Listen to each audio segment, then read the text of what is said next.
Welcome to Ed's Not Dead. I am Robbie Dodd. I'm joined by my co-host, Mr. C.H. Siddons, Casey. Hey, welcome back. It's good to see you guys. Welcome back. It's great to see you. And Mr. Peter Crable. To think this all started 5 years ago in a little Starbucks over a cup of coffees, man. It's crazy. Season 5, fellas. We are back and better than ever. You can hear it in my voice. I can't believe we're back, and I can't believe we've been doing this for so long. I can't believe it took us so long to get this episode recorded. It has taken a long time. Well, we're busy, and we're going to have to catch our listeners up on what we're doing with our lives. As always, Ed's Not Dead is brought to you by Pulp Education, a full-service educational media company specializing in leadership instruction and 21st century school reform.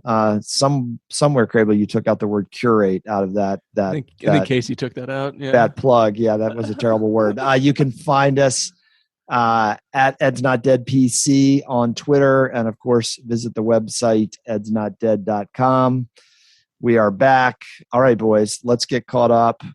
We have not had a show since when? When did we June record last? 6th, 2021.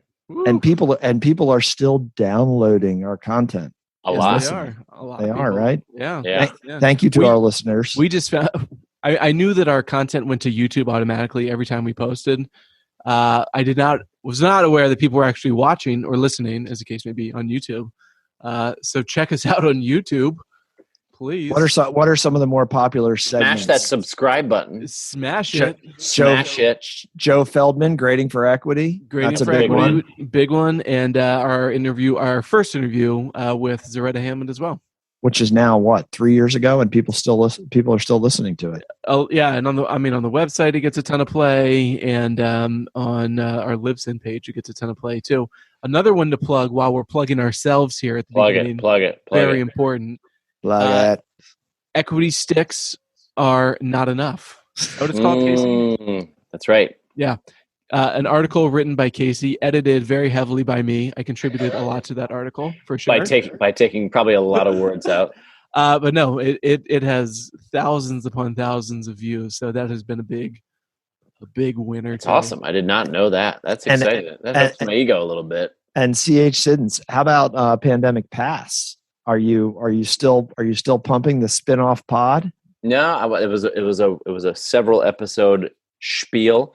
But you know what? A lot of the stuff that we discussed on Pandemic Pass, if you go back and listen, the things that we were worried about and the things that we talked about that we should be hopeful about, a lot of them came to fruition, and it's actually there's I think a lot of things to be hopeful about in this coming year as we move ahead in our public education journeys. All right. Well, there's so much to talk about because we haven't done an episode in a while. We're incredibly excited, and thanks to our listeners for tuning in for the 5th season of Ed's Not Dead. Spread the word. We have a great show for you. We are honored and excited to once again welcome back Johann Neem, our Ed's Not Dead resident historian.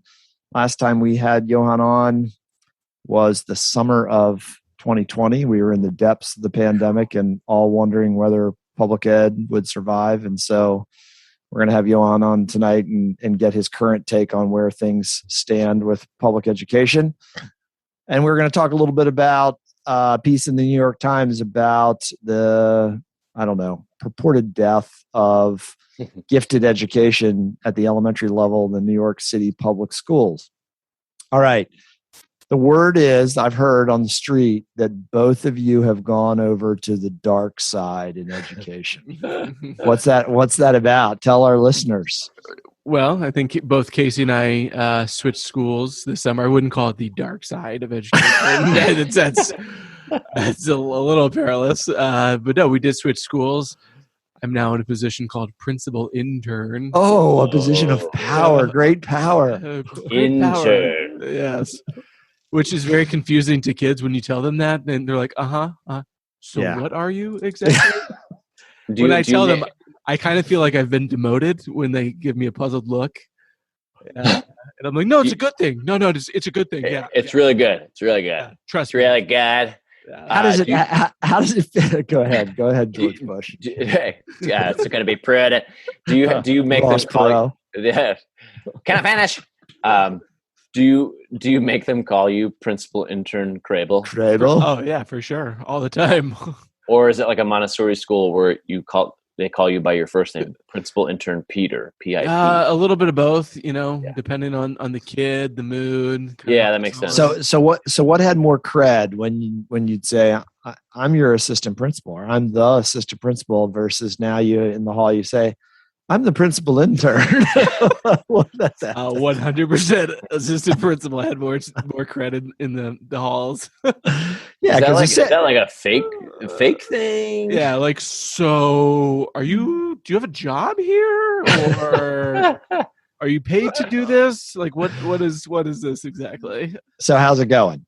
It's going really well. No, it's yeah, it's been a good learning experience and fun too. So cool, very good. And well, actually, I had forgotten that you were already on the dark side, Mr. Krabs. You had already come over to management. But Mr. Siddons is a new arrival to management. That's right. I am now an assistant principal. Oh no! Look at you. No, there's so many people that don't talk to me anymore. It's so sad. And how's that going? Are you enjoying it? It's so busy and so active, and I'm learning so much. It's like drinking from a fire hose, but also in a very good. It's like a very good.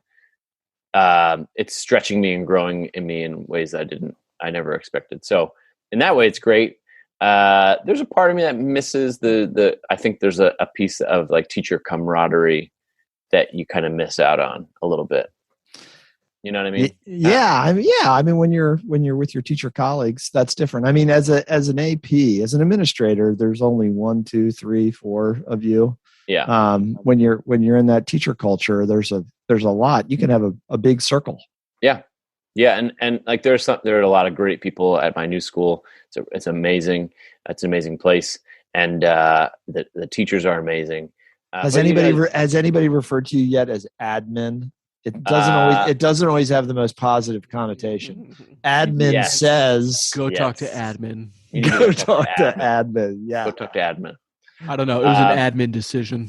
But I'm still in a good spot as an assistant principal to say, that's a little above my pay grade. So I'm going to defer, How are you liking that student discipline?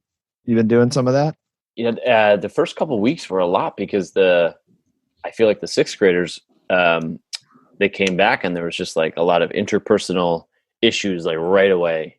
Dude, that's your specialty. You are the sixth grade man. I know. And I really enjoy it, but it was like every day. And I'm like, whoa, is this like, I was telling my principal, I said, is this going to be like every day for the whole year? Because if so, I don't know if I want to be a part of this. Like we do get to go into classrooms, right? Like that's yeah. So I was going to ask, it has calmed down significantly. All right. So easy percentage. Management versus instructional leadership out of 100%. 60-40, 50-50, 70-30. It's like it goes back and forth. Early on, it was like 75-25. All right. And now 75-25 management.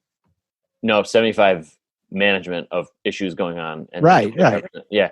And now it's kind of down to like 60-40, I'd say. We're moving towards equilibrium here.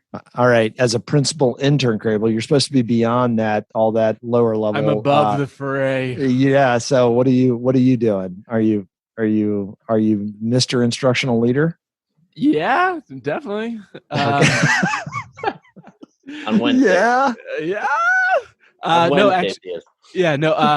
No, I've been very fortunate in that I've been given the reins or long leash or whatever other crappy analogy you want to use to really work with the leadership team to really kind of help craft the instructional vision and implementation this year. So it's been quite a bit of that and conversations around that, planning agendas around that, feedback, gathering data, stuff like that. So one thing that I'm happy about is it's been much more on that end as opposed to what like Casey was saying. So RD as an experienced admin at all levels, really at all levels in central office, what is the equilibrium for you of management versus instructional leadership? in an ideal state, what's your ideal state of that percentage that I made you guys state? Mm-hmm. At best, and this is pie in the sky, 80-20. You can certainly live and do a lot of great work, I think, with 70-30. Mm-hmm. As you start to get down to half and half, then I think you have to ask yourself, why am I spending so much time on urgent but unimportant stuff? Yeah.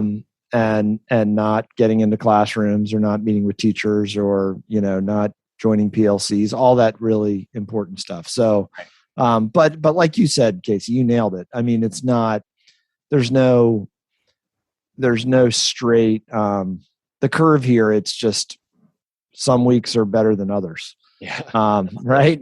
That's true. And it is tough, because you try to keep your schedule sacred, your calendar, and you have ideas about what's important and what you want to do. I know you both agree, though, that now I'm starting to sound like an infomercial. When you do spend those times out in the halls, walking into classrooms, asking kids what they're working on, seeing lessons, it feels completely different than when you're in the office managing problems. Oh, it's a different job. Yeah, it's a totally different job. A more enjoyable job.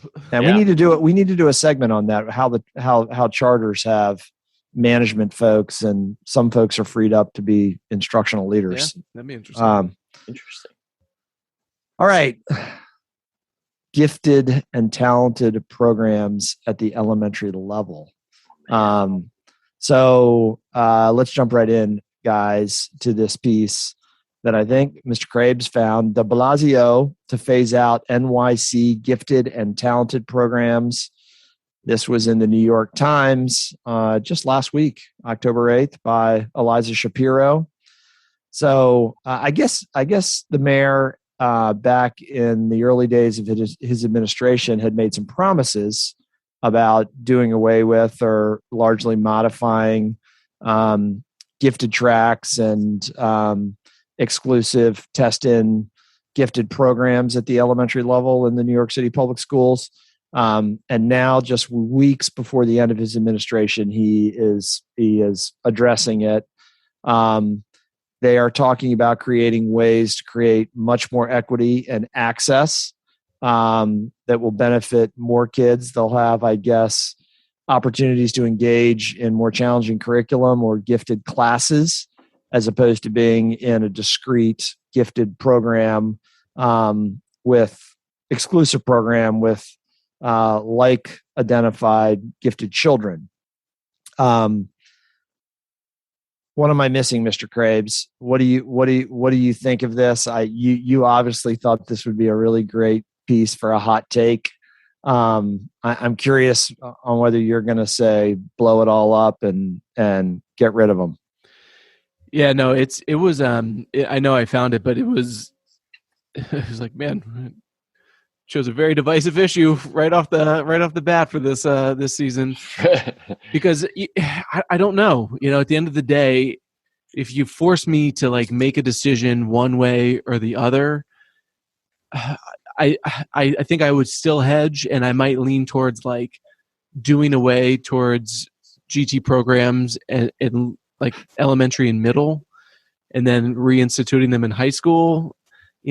Some hybrid model or something. But I think at the end of the day, it's like the fact of the matter is, indisputably, GT programs in New York City, according to the article, have increased segregation and are segregated themselves. So I think that is an issue that needs to be addressed. Now, the recipe, the prescription for that, I don't know, because I also know, and I've talked to several people about this, and I think the fact of the matter is that their kids are different, and kids need different things, and some kids need this, and some kids need that, and some kids genuinely and do benefit from probably what a GT program has to offer. The issue has been the incredible lack of access, again, from the article, for all students that look all different types. So some of the things that one of the leading candidates, I think Eric Adams was in here, was talking about not doing away with the programs, but setting up more sort of GT centers in schools in less segregated neighborhoods. So that's an idea that is like, okay, but ultimately, I don't know. Maybe I'm just too chicken to take a stand and be like, do away with them all, or like keep the status quo and like you have GT kids and keep them in there. I do think something needs to be done. I'm just not sure that I have the answer right now. I think I don't know that we're going to be talking about this again, because I think Eric Adams is going to reverse the decision. It'll be a politically totally reverse it. He'll totally reverse it. His spokesperson was hedging, so I don't know. I wouldn't be surprised. I think, as you're saying, Pete, like the data is clear. There's 1 million kids in New York City public schools, and 70% of them are students who are Black and Latino. And then if you look at the data in the gifted elementary classes, of the 16,000 students, 75% of them are white or Asian. You can't have more stark disparities. There is not another a starker disparity in racial enrollment that I can think of in that sense. And we have to rethink why are we using GT programs? What's the purpose of them? I know that New York City tried to diversify their programs a few years ago. I don't remember the process by which they were looking at it, but they were trying to, I think, the test scores and if they're, reaching students of color. But at the end of the day, the data is so skewed to white and Asian students. Like something had to change. And my last point on it is, the GT programs are a way for white and Asian parents, at least in this community, in my opinion, to have a private education with public funds in a way that's segregating our schools in ways that aren't healthy for kids. A private education. Why is it private?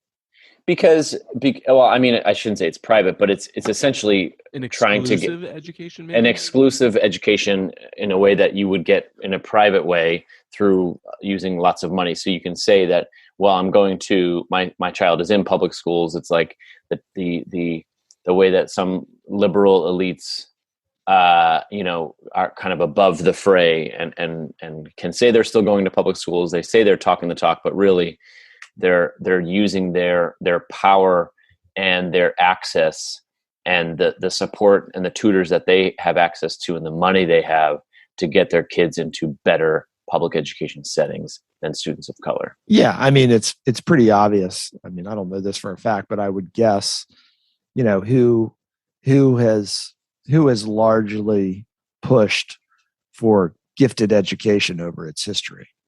White parents. Yeah, I mean, that's what I would say. I'm Robbie. I'm sorry to interrupt, but I don't want to impugn motives of parents at large as a generalization, even though I like to make generalizations, because everybody wants the best education for their kids, 100%, right? We want the best for our kids, but I think system-wise, like it's bigger than just what one or a handful of parents or thousands of parents are asking for. It's a system issue, and it has to be solved by the system. I mean, I think the data. One area in the literature on education that is pretty convincing is that, and there's probably been more research done on it than any other area, is tracking. Yeah. And tracking is generally found to be deleterious for kids that are in lower tracks. If you skim off, and I'm not even going to call them highly able, let's call them more ready kids, because it's all about readiness, right? It's readiness to learn. Mm-hmm. I don't like the idea of ability, because I always think it's kind of a fixed idea that some kids are superior to others intellectually and always will be. Yep. I know you don't like that because you've said that you could learn multivariable calculus next week if you had to. I thought I'd get a laugh out of that. That's a good one. It's a good one. It's a good one. Anyway, your point is solid, though. But my point is that I actually, Crable, I just had a moment like you had earlier. I have no idea what my point was. Yeah, it's the pandemic. It's the fog. Fog, man. Your brain just says I'm good. No, you were talking about tracking and yeah, I mean, should track for kids and I was going to defer to you, Casey, because you piloted a program at the 6th grade level, which is also a time as the first or second year of middle school, where kids are heavily tracked by ability. Right. The program that you piloted, the beauty and the strength of it was heterogeneity, and the heterogeneity in the population of students that you had, racial heterogeneity, intellectual heterogeneity, right? I mean, you had it was the epitome of diversity. Right. And I would be curious about what you saw that made that so special. Ultimately, it came down to a few things. One is operating in an environment, in a school environment that allowed for experimentation and innovation. That's number one. Number two is having the lateral to plan with other teachers who, are trying to do the best for kids. And but what about for kids? Put yourself in the shoes of a kid. Why was it beneficial for a kid in that program? But we've talked about what it did for you all as teachers, but right. What did it do for kids? Well, I think you have exposure to different students, and students who may not look like them, or students who might not be in their particular friend group. So you're building connections with kids who are not only different in terms of race, ethnicity, and religion, but you're also experiencing students of different reading levels and trying to navigate through that. And I think the effects on both students who are, let's say, for example, have higher reading levels at that moment, and those who had lower reading levels, I think you have a mutually beneficial, cause and effect for the kids that are surrounding each other. So to that point, and Crable, I'm curious about what you think of this. Just the idea that it's somehow bad for a kid who, like, let's say is in 5th grade, who's maybe at a 9th or 10th grade reading level, that it's somehow not good for them to be in the same learning space as a kid who's reading at a 2nd grade level. Because there's something to that with parents. They don't want their kids with the kid that's reading at a 2nd grade level. They want their kids with kids who have commensurate skills. And right. I think this is twofold. So, one, to directly answer that question, I think there's some legitimacy to that, because as a teacher, it's very hard to meet such wide and varied kind of current aptitude, or however you want to say it. It's challenging. Not that it can't be done, but it is challenging. And one of the points that's made in the article is that, like, Casey did it. I agree. I didn't say, as I said, it's challenging. But the article, it is challenging, yeah. The article talks about differentiation as something that everybody talks about, but how many teachers actually do it and how many actually do it well? I don't know, but it's very hard to do, and it's a very advanced skill that requires management, that requires content knowledge, that requires communication, that requires community, that requires, all these things. That so more skill, it would require a more skilled teacher, I'm saying. And then I think to go back to your kind of previous point is my issue with tracking and taking kids out, like in kindergarten, is part of the point of kindergarten and early elementary is socialization. Right. It's learning how to exist in a space with other people. It's learning how to work through conflict. It's academic. It's having the foundations of learning how to read, for sure, but it's more than that. And when we talk to Johann Neem later, I don't know if we're going to get a chance to talk about the individualist fallacy, but he wrote an article that references the individualist fallacy as it relates to online learning. And so where you just say everything else about education is unimportant. The only thing that matters is what I learn and what I know. And I think that's the real danger of, I think in elementary school in particular, with taking GT kids out, is they're like, well, what does that even mean? And how are these kids even being selected? Is it a valid criteria? And then does it really benefit them, or does it just take them out and like sort of narrow their experience while also impacting the experience of others? So I think that's where I come down on the like anti-GT elementary. Yeah, and I think, I would argue, John Mayer would argue that institutionally the purpose of schools, the secret that nobody really wants to talk about is that schools, their primary purpose is to socialize. Yeah. That's so funny. I was going to talk about that. Keep going. Sorry. But maybe we don't do a good enough job in public schools socializing kids because of the way we approach these kinds of things, which is to, create more inequality. I'm sorry. School, when you track and you create exclusivity, you're contributing to social inequality in some way. You can't tell me that you're not. Yep. And I think, that's a problem with socialization. We're not serving creating a stronger social fabric that way. Anyway, go ahead, Casey. Well, I just want to echo what you're saying is like that. I've had several conversations with folks this year. We have an advisory class, which, has people that love it and people that don't like it. And I think it merits a discussion about like, what is the purpose of school? Like if our only purpose was to teach novels or to teach medieval history, okay, well, that's an opinion to have, but I think societally, like we have an obligation to teach the whole child. Like, how do we operate with other kids? How do we bridge divides between racial groups, genders, socioeconomic status? How do we help kids navigate the world in which we're going to throw them into after, high school or and beyond? So we have to be more cognizant and just more accepting of the broader purposes of why we're bringing kids into the same building every day. And one of the amazing things that to plug public ed is that, our schools are not nearly as socially stratified as most schools in Europe.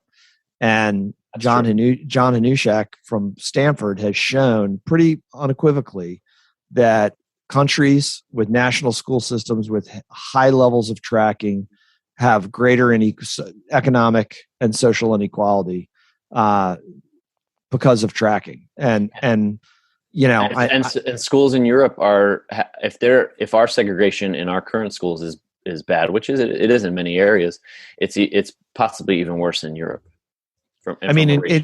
In Northern Ireland, they have a test called, in the UK they have a test called the 11s, right? You take a test when you're 11 that basically determines the rest of your academic future. Yeah, at least we don't do that, for God's sake. That would have been bad for me. I've inferred a stance from both of you, but in relation to the article. No, don't do that. Don't do the Sean Hannity. I do. No. I knew it was one of them. We got to go to break, man. We got an important commercial break. Two things. Sponsors. One last thing I do want to say, because you shared this with Casey and I, Robbie. For anyone that's interested in what the GT marker test is for kindergartners, it's called is it the Raven or just Raven? The Raven. That's one of the two. So I've always heard it called the Raven. It is. I actually just did it. It's the progressive matrices test. That one. Correct. Yes. Can I share with you all? And it's nonverbal intelligence. That's essentially it's spatial what it's intelligence. Yes. Yeah. It's looking at patterns and then finding the missing piece of the puzzle. So gentlemen, I have a sneak peek for you into these GT tests. I'm going to share a couple questions with you that I want to get your take on it, and you'll have to describe it for our listeners. Two. Can't you save those for the quiz so we can go to Johann? The quiz is going to be real quick, but this is just I'll do two. How's that? Okay, two. Go ahead. All right, first one, go to show feedback. the show feedback, I'm going to show you one of the questions because it can't be read. Okay. There's one. What does it say? Robbie, describe it for our listeners. What goes, I'm not supposed to read it? Yeah, go ahead. What goes in the question mark box? It says. What goes in the question? Choose an image below. What describe it for our audience? It would be there's a box divided into 4 quadrants. In the top 2 quadrants are 2 large purple stars. In the bottom left quadrant is a small light blue star. And Mr. Crable has to put the corresponding shape into the lower quadrant. Right, yeah. This was the Raven, which I just aced, by the way. And then make it into a kindergarten. I can totally see. I would fumble around on the Raven. And here's the other one. There's a couple questions for kindergartners or young children. Question: what does teach mean? On which continent is France? And then the last one they gave it as an example. Why is candy not sold in some schools? By the way, I aced this quiz. Just saying. But it explains why they use it, and it shows both sides of the positives and negatives of it. But I don't know. It just seems silly to me to be doing. All right, that. who's this guy that's going to win the going to be mayor, the next mayor? Eric Adams. So are we're gonna come back to the death of gifted programs in New York City once he gets elected? No, I think this was a de Blasio marker for his next political move, which was, I think, going to be for governor. Yeah, definitely. It's throwing down the liberal street cred without having to actually live with all the consequences. Senator, the political fallout that comes from it. Got it. All right. Well, that's a great segue, Mr. Craze, because we are going to talk to our next guest, friend of the pod, friend of Ed's Not Dead, Johann Neem, our resident historian, and we are going to get his take on the current state of public education and probably the partisanship that exists around schools right now. Put your mask on, Mr. Crable. All right, don't go away. We'll be right back.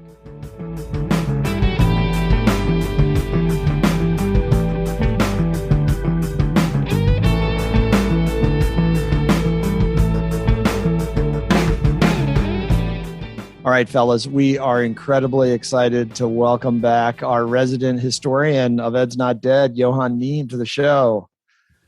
Thanks for having me back. We're excited to have you. I think the last time you were with us, Johann, it was August of 2020, and we were in the depths of the pandemic, and it was red alert on public education. So this is our first show of our 5th season, and who better to have on to talk about how public ed is currently performing or surviving than you. So be it online learning, COVID recovery, the movement toward more equitable outcomes for kids, lots of these are still relevant. And the future of post-secondary ed, I'm giving you kind of a potpourri of things to choose from. Where are we right now with education in the country? Wow. Well, that's a big sort of space to start. Just give us the overview. Yeah. So the overview. A to Z. There's a lot happening. I think, when we talked last, it was probably around the time I just written this piece for USA Today about pandemic pods and parents dropping out and whether this was the beginning of the end. And my fear came out of the fact that public education we take for granted, but it actually requires a lot of buy-in from parents and citizens, right? And that buy-in came by mass participation. Like if your child's invested in it, if your child's in, then you have investment in other people's children because that same institution is effectively something you have a stake in. You're a stakeholder. And so my fear is if parents were pulling their kids out was that, particularly middle class or above parents would sort of lose their commitment to public schools and we'd start to move back to a charity school model like we had in the 1700s or early 1800s. I'm less worried about that now. I think what happened was, what's that? Yay! Oh, yeah, we're excited. Yeah, Ed's not dead. Ed's not dead. Yeah, Ed's not dead. That's right. Not quite dead yet. Okay. Yeah. But one of the reasons is I think the experience of the pandemic taught people how much the collective experience of schooling really matters. How much kids need mentors, how much kids need each other, how much kids need spaces where they're nurtured, how much of the sort of socialization, both academic and social development, takes place through interaction. And in some ways, that was the water we were swimming in. And yes, there are still people talking about opting out and things like that. But I think for a lot of parents, there was an awareness of how much these institutions we took for granted are fragile and matter, and how hard teachers work, and how much even this flawed thing called the public school with all its warts really, really makes a difference in our lives. So that's sort of my hopeful vision. The part, don't let me leave you with too much hope, because that would be, that's not the times we live in. The part I guess I still worry about is the way in which the pandemic is now being embroiled in the culture wars, right? The debates over masking, combined with the sort of intense debate over critical race theory, and are being used as wedges to keep us divided over public schools, right? The schools are supposed to be the common schools. And yet we see, like in Arizona, people are being offered vouchers if their schools require them to be masked. We see the kind of war in Florida between local school districts who are siding with Biden and the Republican governor who is, threatening school leaders with lots of support, right? Financial support. So we've sort of found, like, we've gone from one fear to another fear, which is the pandemic going to be used to sort of make the public schools seem to many people to be partisan organizations rather than common schools? And will that be an opportunity for a long-standing agenda to move towards vouchers and different kinds of school choice? I think you mentioned it last time too about our beliefs in institutions and the crumbling belief in public education as an institution, because that is certainly seeing that as well. There was a Politico article about the memo that they put out about a disturbing spike in harassment, intimidation, and threats of violence against educators and school board members. Right. I mean, what is your take on that? I mean, did you see that article? I think it was from the FBI. They put out a memo saying that they're going to up the investigations on folks who are threatening school boards. Yeah, I mean, I think we have to be careful, right? We have to draw a line, obviously, between deeply contested school board meetings, which are in a sense about the vibrancy of democratic schooling. Yep. And threats of violence, and also public health threats. When people don't wear a mask, they're actually posing a threat by their presence in large gatherings, right? And so we have different questions that are at play here. I don't know the data. I mean, I saw the article. I saw that, the FBI was going to look into this. And I think it's troubling because it reflects, going back to this question of institutions, to me, this sense that the legitimacy of our institutions are not shared, right? We don't agree. I mean, this is partly what happened on January 6th. We don't agree with the basic legitimacy of the institutions. And that's partly what's happening with public schools, right? And how big that group who sees, who are willing to use threats and violence. They're willing to use threats and violence because they don't actually have the kind of respect for the institution, the school board, right, that they might have, even if they disagree with those people, right? Yeah. That's a kind of alienation that is, I don't give this entity any respect or care. And so that's where violence starts to break out. And so from that perspective, these isolated moments are scary because they reflect the fragility of our social order itself. Right. And I guess going back, you talked about how nowadays schools are being used as like a wedge and not a unifying force.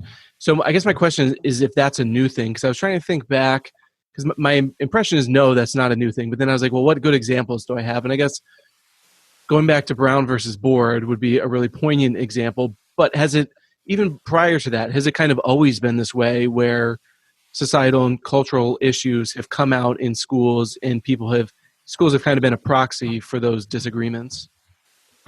I think those are two separate things. Yeah, I mean, I think because, our public schools really matter, or all our schools really matter, and they matter to us because that's where our next generation is socialized, right? Yeah. So in that sense, we care so deeply about our schools and what happens in them because they affect the moral development, the intellectual development. They reflect questions about our culture. Everything is sort of embedded, and they're about children, right? Yeah. What kinds of children do we want to raise? So that's not new, right? Debates over Protestantism and Catholicism and secularism, debates over evolution, or sex ed have been intense.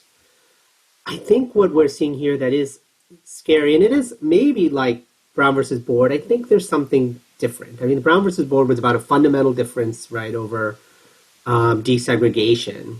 What we're seeing here is a real kind of way in which the schools have become themselves portrayed as wings of a particular ideology and party. Right. And I say portrayed as because I'm not necessarily claiming that's the fact.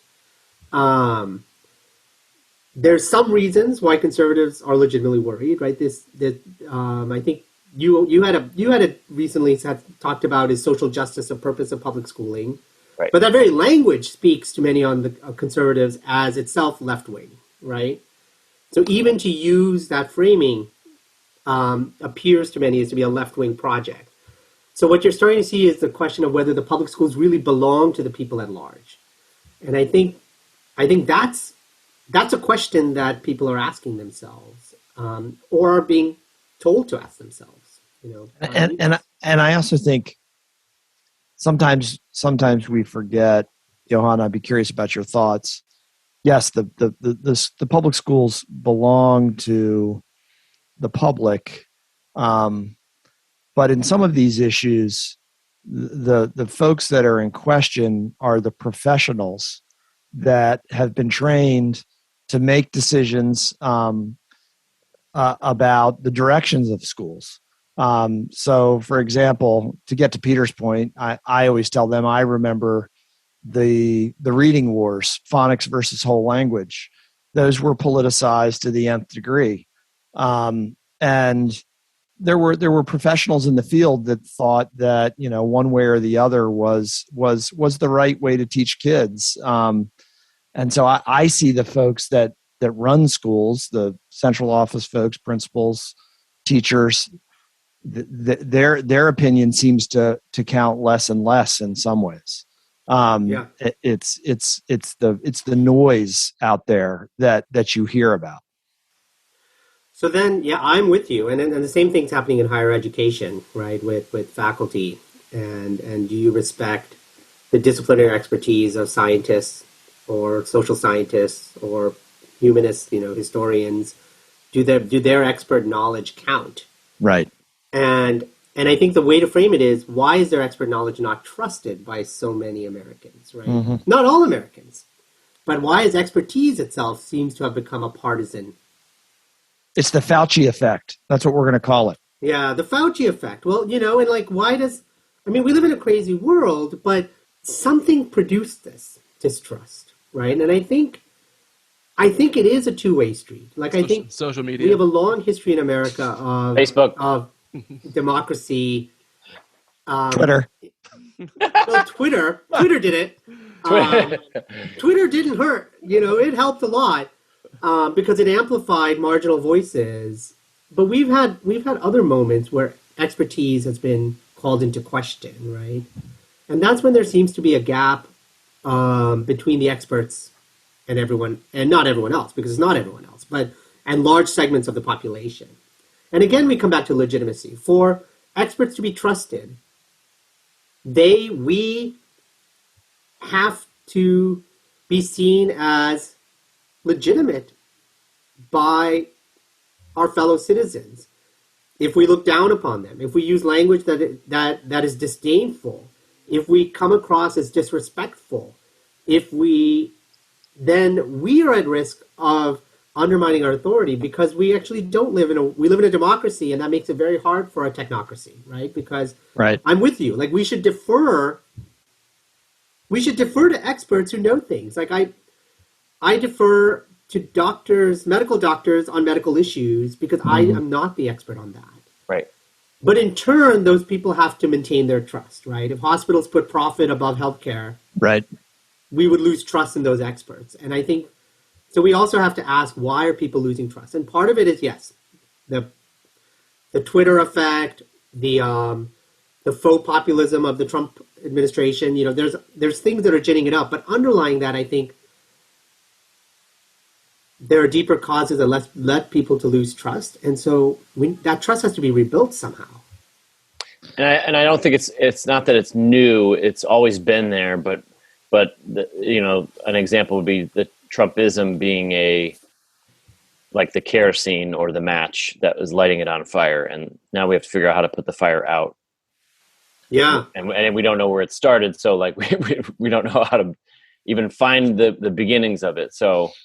And it's leaked into institutions that have been so stable for so long, like public education. Knowing your history of public schooling, can you think of another time in our history where distrust in public education was so fraught, or at least so deep?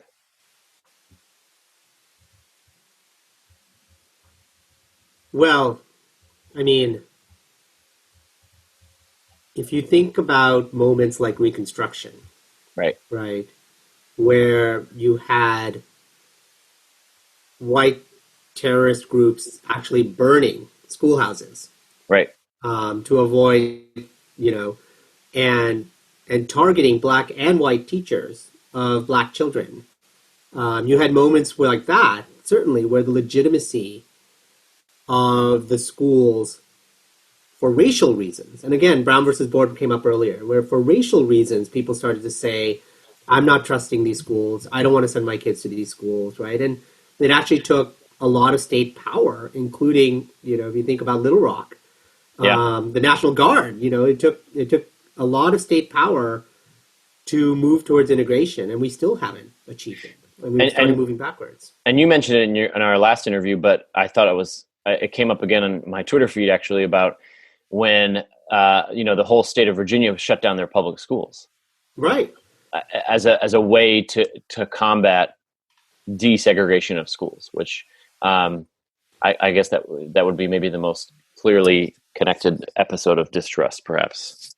But it was that you also mentioned it was the parents and the families of I think you could call it the moderates or so, who maybe weren't driven by racial equity, but they saw this happening and it spurred them to do better, perhaps. Right.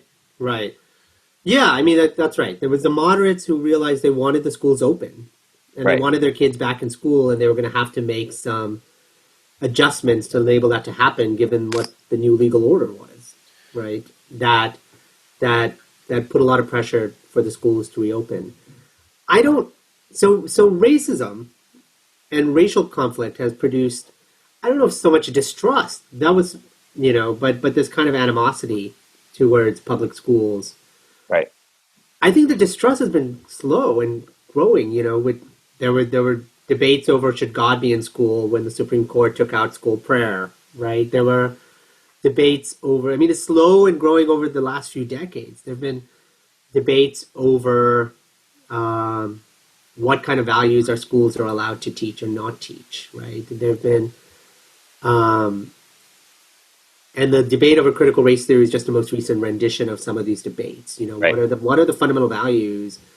But for a few decades, Republicans have been saying that the public schools are not ideologically sound places for conservatives, particularly people of faith, and that not necessarily the case, but that has been an argument out there. That's the drumbeat, and it's slowly undermined confidence in these institutions, right? Yeah. And so I want to tie that in, because it actually leads nicely into the next question, and kind of switch gears here and start to think about higher education. So So Casey sent us an article talking about how in Florida, Ron DeSantis, the governor, wants to do a statewide survey because he's concerned, however you want to say it. I just did quotes because nobody can see me.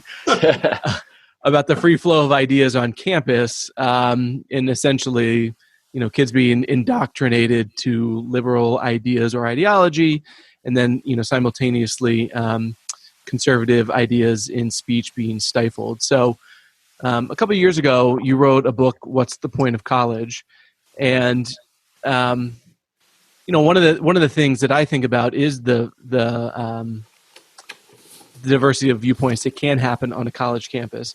And in some ways, I think that diversity of viewpoints has come to mean liberal, just anybody aside from this small, narrow set of thinking. But I guess talk a little bit about that and in what your argument was in the book about the point of college as well, because I know there was an economic aspect in there too. Yeah. No, thank you. No, one of the things, it's a very similar phenomenon that's going on between colleges and the Republican Party, which is that the colleges are being portrayed as part of a partisan organization. What we've got is a sense of the state and the establishment being painted as hostile to, so-called ordinary white Americans, right? And that, and again, it's a two-way street, and so I think I might have misunderstood you, but I think part of what you were saying is that diversity, when we speak about that on a college education, on a college campus, we actually kind of mean diversity within the paradigm that we've defined diversity. And I think there's a lot of truth to that. Does that lead to conservatives getting targeted? Does that lead to, students feeling marginalized because of their political beliefs in classrooms? I'm not sure that's the case. I think there is a jump there, but have professors, particularly in fields like mine, tended to move left?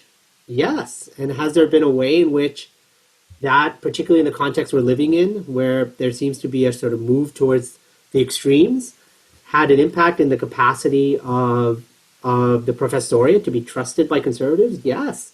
And so you have conservatives literally making war on professors. Not literally, I guess, because that would require things. But in a sense, making culture war on professors, and professors have, in a sense, put them in positions where they're vulnerable to some of these claims, right? And so it's a challenging moment. What would you attribute the movement left to some professors? What would you attribute that to? I think part of it is the nature of the intellectual task, which is to ask questions all the time. I think part of it is socialization, that we're a group of people who, like any group of people, this is true of the military, it's true of a police force, it's true of a nursery school, it's true of a university, that people who are in a community of fellow people tend to follow those beliefs, right? And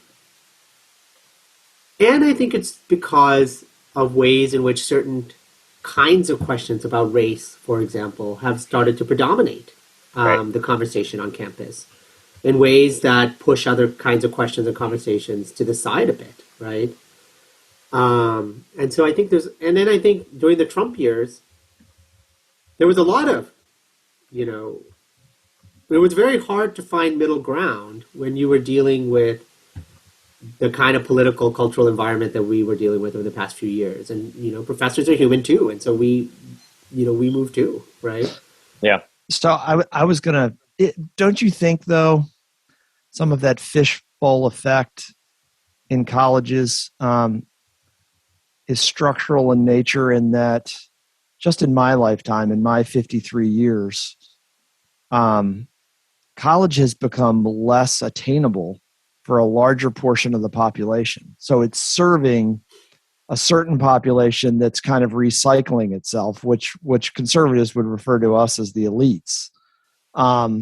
I mean, I can remember a day when you could get into a large public institution like the University of Maryland with an average SAT score and a low B average, but you could get a 4-year degree and have a good life. And I feel like college has become tougher, and so you're serving kind of more of the same kinds of kids or young people who think the same way. And I have concerns about that. It seems less accessible for a larger segment of the population, and then is demonized by that segment of the population. Yeah, I'm not convinced that's the case in terms of like, has college become less accessible? Well, more people are going to college than ever before. The payoff economically of a college degree is greater than ever. We have to think about who has access problems. I don't think it's based on people's political or religious background. It's based on their economic background. And often those economic background people who struggle are first generation, they're non-white. And so if there is an access problem or a college debt problem, it's people in community colleges or who go to for-profits and then drop out, right? The other piece is who's made it less accessible. People who don't want to pay public taxes to fund public institutions, right? And so I don't, but I think the fishbowl effect, I mean, we don't know fully the impact. We know that people with college degrees tend to be more liberal. But we don't know fully the impact that a college education actually has on changing people's political beliefs. We know, so there's a lot of evidence that someone who comes to college conservative will end up coming out of college conservative, right? Yeah. And so I thought you were going to say liberal. Sorry, I jumped the gun. I mean, part of it is like, I just want them to know that we fought the British in the American Revolution. Like, I'm not, that's not like if you got that, and so I mean, I don't know if that is a problem, college access, but I think that is not what's fueling this distrust. I mean, if anything, I think conservatives have been wanting to defund or move to alternative kinds of college because they don't trust faculty in fields like mine. Yeah. Right. Or they I mean, they go as far as encouraging people not to go to college. I mean, that it's going to somehow ruin you if you do. Or make college, I mean, this is part of what spurred the book, right? The book is or make college more vocational, right? Or make college online, or make college, like, find ways to bypass these professors you don't like. And Democrats have played along because for them it's a question of access, right? Right. And so it's slowly moved for me a kind of deeper notion of equality, which is that college is not just about job training. College is about, developing individuals' capacities to interpret the human and natural worlds. I mean, that's what a liberal arts and sciences education is. Rock on liberal arts. That's what college is. Interpreting, developing curiosity, developing tools and some knowledge, and a kind of disposition that wants to know more. And that helps you think about the world more thoughtfully. And that to me is, we use the word critical thinking, but that word is kind of vacuous. To me, it's really just having some tools to interpret the world and ask better questions of it than you had before. And to me, that's not the purpose of a business degree. That's not the kind of experience that students have in online settings, particularly in some of these mass online institutions that are kind of cookie cutter institutions. Right. And so that's what I want us to remember. And actually, that's a very conservative vision, right? I mean, I think this is part of what I was trying to convey in this book. Like, that aspect of college education and liberal education, often historically conservatives have been the greatest advocates for. Mm-hmm. Because it's about steeping oneself also in tradition and cultural, and thinking about big questions. Yeah. They love discrete knowledge. Conservatives eat it up. We all have the same facts. Yeah, let's get all the same facts. But that's my hope is actually that there's ways in which we still can share some common ground around that. and that we don't try to bypass giving more people access to real college, because that, to me, is what we really need to do. And that doesn't come by telling first-generation students, you go to some online school, right, or you get some or two, which is giving all kinds of people. And if you want diversity, including political diversity, that's one way to get it on campus, right? Is to make those places truly accessible and intellectually rich spaces. Well, Johann, it's been a pleasure having you on the show again. Our first three-peater. We've had a couple of we've had a couple of two-peters, but you're our first three-peat. Oh, Mr. Crable's getting a little chunky over there. Mr. Crable, you're speaking Klingon. He's getting chunky over there. My computer's well, that was why when you first said three-peater, I sort of looked that way and I thought, oh, wait. Well, it's time for our infamous guest quiz. We know you know everything there is to know about public education. You know, when you've been good at school, these tests freak you out still. Well, we want to know what you know about Public Enemy and Public Enemy's very own Flava Flav. Oh no, this is the wrong way to go with me. All right. I know I don't know if you're a big hip hop fan, but here we go. Number one, what is Flava Flav's real name? Is it William Jonathan Drayton, A? Is it B, Jonathan William Drayton, or C, Drayton Jonathan William?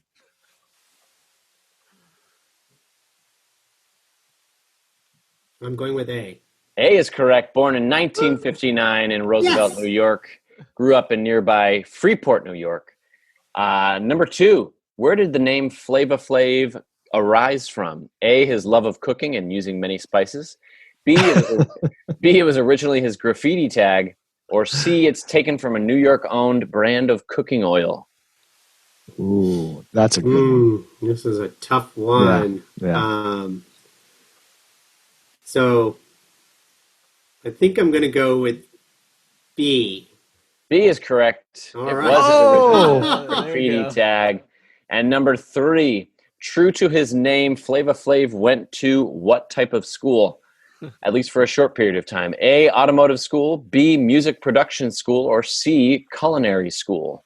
Well, I'm going to go with the obvious, which is C.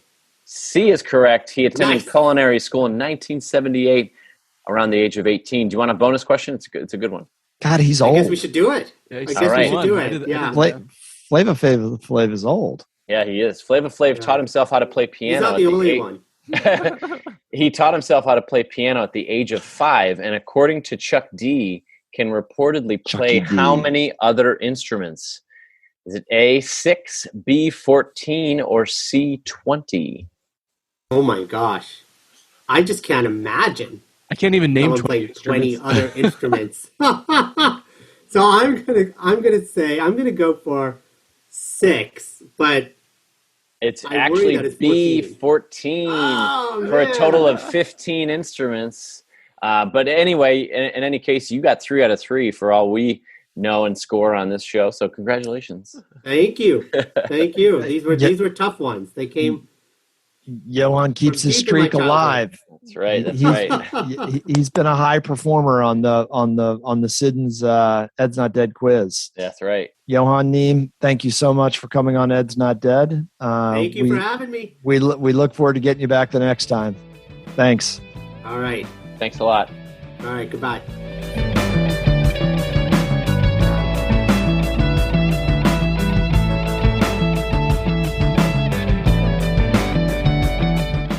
Welcome back to Ed's Not Dead. As always, we are brought to you by Pulp Education, a full-service educational media company specializing in leadership, instruction, and 21st century school reform. The boys are back. Thanks again to Johann Neem. He was fantastic, wasn't he, fellas? As always. As always. It's always great to talk to him. Yeah, he is one of those. He is one of those people that kind of gives me an intellectual inferiority. I was going to say, do you feel jealous? I was going to say you feel jealous a little bit. Yeah, it's either inferiority or jealousy. Or anyway, thank you, Johann, for coming on the show again, and we will get him back on All right. We are at that point in the show. Let's hope this quiz is better than Johann's quiz. I must say, Flava Flav was good. Your Flava Flav quiz was good. I thought there would be, didn't he have the show, that painful show on MTV? Yes, he did. Yeah. Yes. Yeah. And he was, I don't know. It's not. He looked like he was 100 when he was like 40. Yeah, not doing great. Not doing great. Yeah, but Flava Flav, he is an icon. Yes, he is. Yeah. Well, I have a quiz for you all, and it's tied to just before we recorded this week. Earlier this week, we had Columbus Day, also known as Indigenous Peoples Day. Federally, it's known as Columbus Day. So I have a quiz for you all. Genoa. I have 3 questions for Mr. Dodd, Dr. Dodd. Genoa, not Genoa. Dr. Dobbs, and I have 3 questions for Mr. Crable. You ready? Who wants to go first? I've never been to Italy.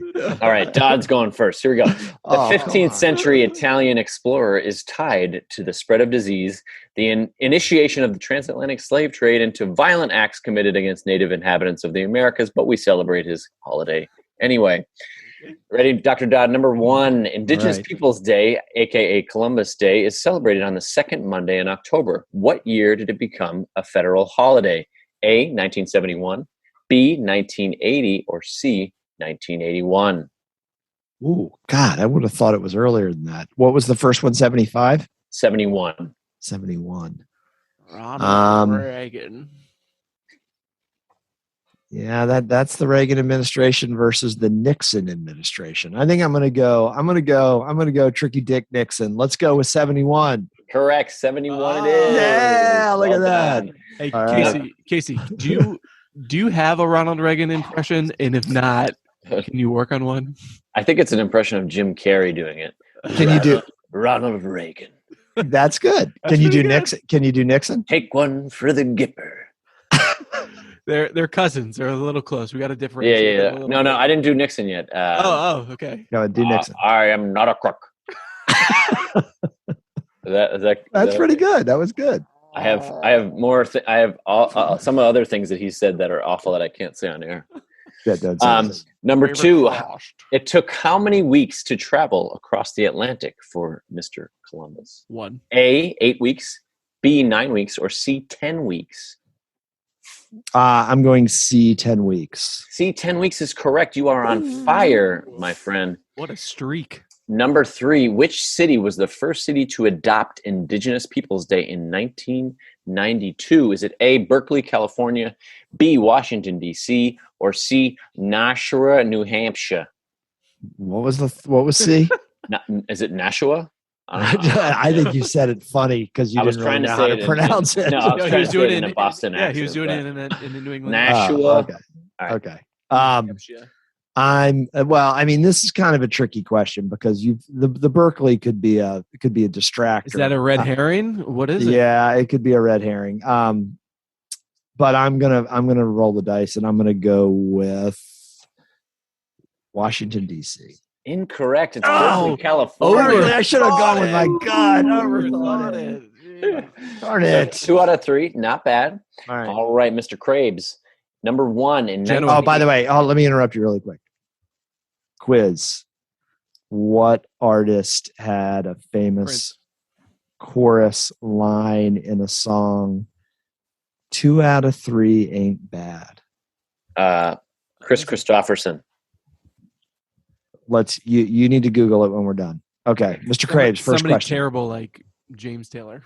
2 out of 3. James Taylor is not terrible. He's pretty bad. He's pretty terrible. Robbie, Everybody Taylor that listens to this pod knows that James Taylor's terrible. So. Yeah, and Hall & Oates. Come on, Hall & Oates. I just looked it up. Hall & Oates has like one good song, and whoever plays guitar, the Hall or the Oates, kind of shreds a little bit. Just. Is it Hall & Oates? No, it's Meatloaf. Oh, that's Meatloaf. Right. Meatloaf. That's right. Great song. Bad. Okay, excuse me. We're gonna have in the next step. We're gonna talk about James Taylor. Okay, let's do it. Because you. It's who sang Sleepy Time. I call him Sleepy Time. Who were the Do you like Heart of Gold by the great Neil Young? I do. Love, yes. love, Right. love, love. Look up who the backup singers were on Heart of Gold. All right. All right, And then we'll do that. Being a backup singer doesn't make you a great solo artist. it makes you somebody that was incredibly respected by the best in your business. I agree. I think he's you. talented and well respected. I just think he sucks. All right, moving on. First question. All right, number one, Mr. Crable. I'm In ready. 1989, which state became the first state to replace Columbus Day with Native American Day? Is it A, South Dakota, B, Oh, he's gonna Pennsylvania, get this or wrong. C, Oh. California? South Dakota.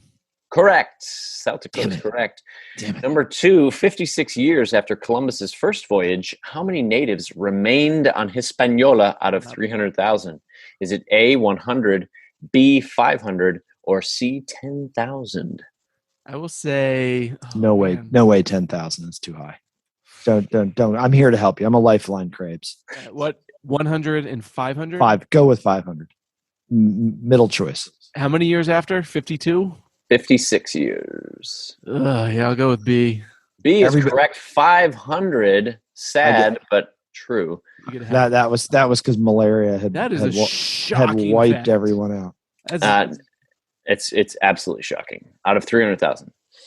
Number three, roughly how many counties, districts, cities, incorporated towns, boroughs, villages, and census designated 53. places are named after Columbus? Is it Oh. A, 92, B, 20, or C, 54? 54. 54 is correct. Mr. Crable, you got 3 out of 3 correct. Oh, 2.7 million Americans live in these 54 places. All right, he won. That was Don't I get- that was a good? That was a good. Yeah, you kind of get a half a point. Honestly, I think I was going to say 10,000, but I pretty much just went with what you said. So All right, so I think it's a tie. it's a tie. So if anybody's asking why we're trying to call it Indigenous Peoples Day, you might want to look at the answers to those questions. Did you look up who the backup singers were on Heart of Gold? Oh, there's more than the great There's James two. Taylor, Two that were the best of their era. Stephen Stills. Nope. Let's find out. Is it Come somebody on. that I'm gonna like or not like?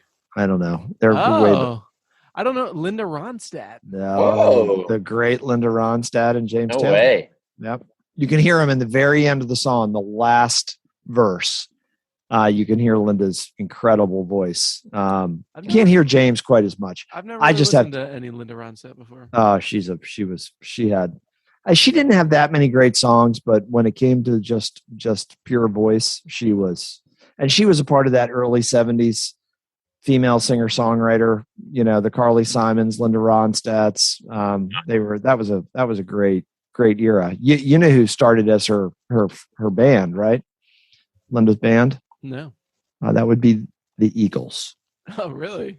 Yes. Whoa. They were her touring band. Yep. Wow. No way. Yep. All right. Since you all know nothing, I just have to educate you all the time about pop culture. All right, boys. What do you got going on this weekend? How nice is it as being an administrator getting to the weekend? I know it's a wonderful feeling for teachers and other school personnel as well, but there's something about when you send everybody home on a Friday Oh, it's as very a nice feeling. as a school leader. So Very quiet. nice. Look at those Nothing- 250 unread email.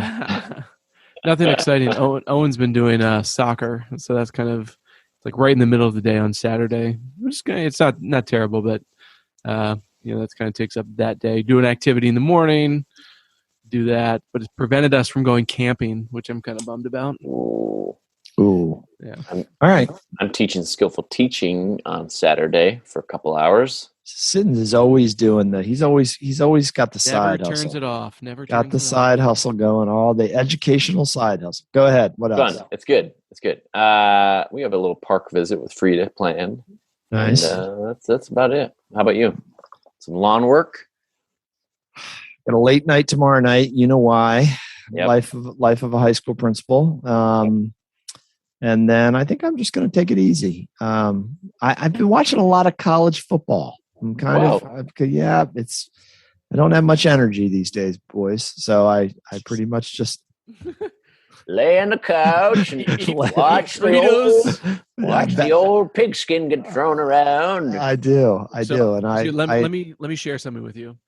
And my kids want nothing to do with me. You all are not in that phase. So they don't care what I do, when I do it. I say hi and they barely acknowledge me. So I can just kind of do what I want now. Yeah. So I'm not a big college football guy. And so never really did any tailgating really for anything, actually, now that I'm thinking about it. But a pretty clutch move that I had. So I have family that lives in Columbus. So I went to a Ohio State football game. Yeah. Did some tailgating. This was like years ago. You take a bag of Fritos. Mm-hmm. You open it up. You take the chili that's made right there. You dump the chili in the bag of Fritos. Put a little bit of cheese in there. Stir it up. Bada bing, bada boom. So got good. A Frito pie right there. Ooh. Yeah. Pretty legit. And then it's on the pavement 5 hours later or 3 hours later. It's somewhere else. Yes. Yeah.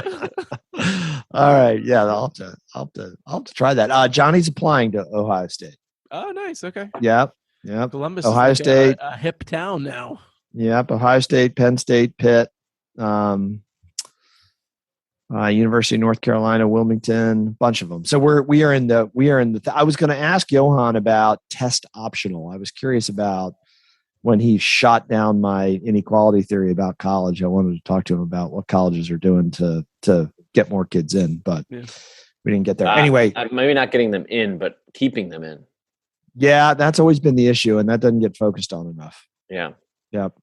All right. As always, Ed's Not Dead is brought to you by Pulp Education, a full-service educational media company. Thanks to the folks from Pulp for specializing in leadership instruction and 21st century school reform.